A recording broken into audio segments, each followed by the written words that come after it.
This is the North Fork of the Shenandoah River, and this is in Falks Run, Virginia, which is about 7 miles west of Broadway, Virginia.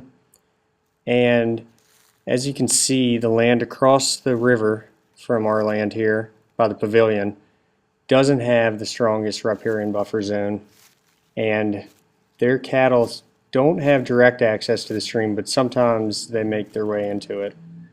Yeah, the North Fork is actually a fifth order stream, and its watershed is 1,712 acres in the northwestern part of Virginia.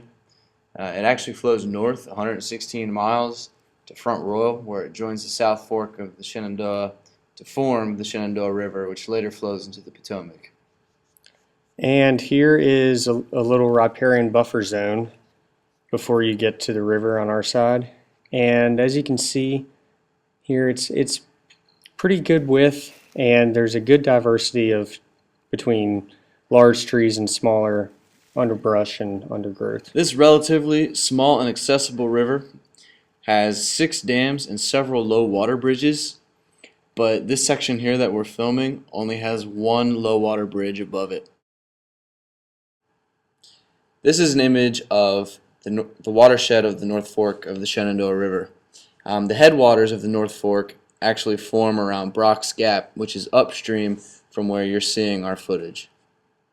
It's actually about 5 miles upstream.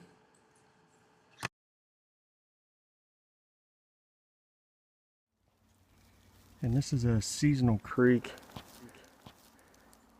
that flows into the North Fork of the Shenandoah. And I don't know if you can see,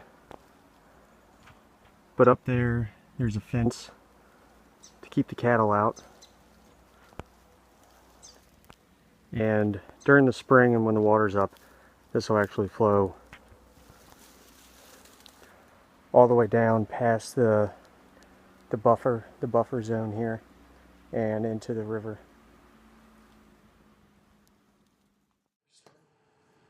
So one of the main stressors of the North Fork of the Shenandoah is agriculture, and involved in agriculture is cattle. And Walker has drawn a very, very nice display of a cattle. What's this cow doing? Well, this cow is in the North Fork of the Shenandoah, right here, and it is defecating into the stream. And this poop, as you see, results in increased nitrogen, phosphorus, and E. coli levels. That's all getting into the water. And that's why it's a big problem, especially in Falks Run on the North Fork of the Shenandoah. And it's not just on the North Fork of the Shenandoah either. It's also tributaries and any kind of stream that may lead eventually into the river. And one thing that we could do an easy fix to mitigate this problem would be a fence. Just simply fencing the cattle out of the stream.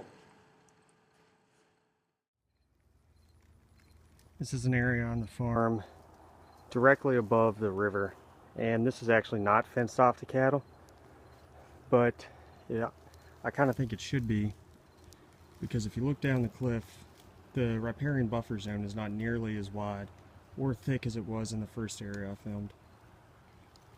So I think fencing off at least this back half of the field adjacent to the river from the cattle would be a good idea.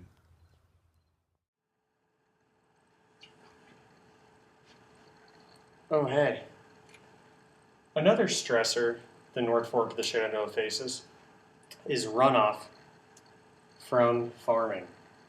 And as you can see, what happens is the poultry litter is spread onto the agricultural fields. And then what happens? And then it could rain, and what happens is if it's not properly managed, all of this chicken dew in the rain gets washed off, lots of erosion and runoff, and it goes right into the North Fork of the Shenandoah. Once again, causing an increase in nitrogen, phosphorus, and E. coli possibly.